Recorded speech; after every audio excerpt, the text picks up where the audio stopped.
अस्सलाम वालेकुम, मेरा नाम है सरदार सोहेल और आप देख रहे हैं मेरा चैनल आपका पाकिस्तान।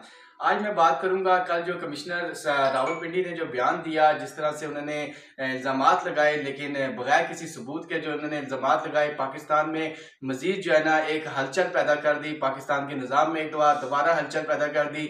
और उस इल्ज़ामात में दो बड़ी अहम शख्सियात के नाम उन्होंने लिए, जिनमें से चीफ जस्टिस ऑफ पाकिस्तान ने बाकायदा कल बयान भी जारी किया, उन्होंने अपनी बेगुनाही साबित करने की कोशिश भी की। लेकिन इस असल में हक क्या है, सच क्या है, इसका हमें नहीं मालूम। लेकिन मैं आज अपने सीनियर दोस्त, सीनियर साफी हैदर शाह साहब से जानूंगा कि हैदर शाह साहब बताइएगा, कल जो वाकया पेश आया पाकिस्तान में, और जिस तरह रोज पाकिस्तान में कोई नया जो है ना इश्यू बन के सामने आता है, तो कल का जो वाकया था खास तौर पर, उस पर आपकी क्या राय है? क्या समझते हैं कि कमिश्नर रावलपिंडी सही कह रहे हैं या वो गलत कह रहे हैं? बहुत शुक्रिया सरदार साहब। अगर हम इलेक्शन से शुरू करें तो आप देखें, पहले पीटीआई वालों ने कहा कि जी धांधली हुई, फिर पीपी वालों ने भी कहा धांधली हुई, फिर उसके बाद मौलाना फजलुर रहमान साहब भी आए मैदान में, उन्होंने कहा भी धांधली हुई। फिर उसके बाद नून लीग के अक्सर लोगों ने खुद बोला है कि जी हम मशवरा ये देंगे कि नून लीग को हुकूमत नहीं बनानी चाहिए। उन्होंने यहाँ तक बोल दिया कि पीटीआई और पीपी अगर हुकूमत बनाएं तो हम उस पर उनको मुबारकबाद भी देंगे। तो यहाँ तक ये सारी सूरत हाल आपको पता है कि क्या चल रहा था और कैसे हुआ।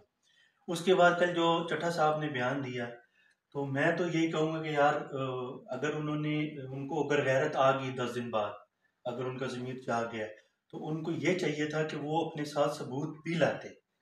अगर मीडिया के सामने सबूत रखते तो वो ज़्यादा मजबूत और वजनदार बात होती।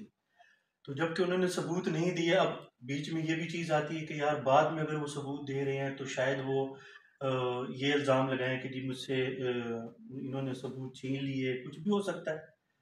तो और दूसरी जो सबसे बड़ी चवल उन्होंने मारी है ना, कल उन्होंने ये चवल मारी है कि जी उन्होंने कहा सुबह फजर की नमाज के बाद मैं खुदकुशी कर रहा था, तो फिर मैंने सोचा आराम की मौत क्यों मरूं।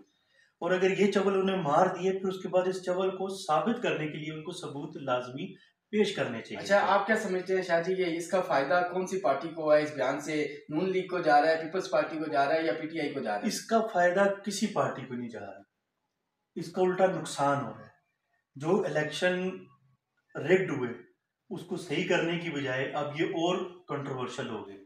जो चीफ जस्टिस साहब ने जो बयान दे दिया कल, ठीक है, क्या उनको बयान देना चाहिए था अपनी सफाई में? उनको बयान नहीं देना चाहिए था मेरी नज़र में। उनको इस अगर तो ये इन्होंने सबूत नहीं पेश किए, और फिर ऊपर से आप लोग कह रहे हैं, कई सियासतदान ये भी कह रहे हैं कि जहनी माजूर है, जहनी माजूर है। तो एक चीफ जस्टिस होने की बुनियाद पे आपको इस बात का जवाब नहीं देना चाहिए था। अगर तो आप समझते हैं, अगर ये बात समझते हैं कि वैलिड थी तो सबूत देते, तब फिर चीफ जस्टिस को बयान भी देना चाहिए था। वो फिर उनका बयान जो था वो मायनी खेज होता।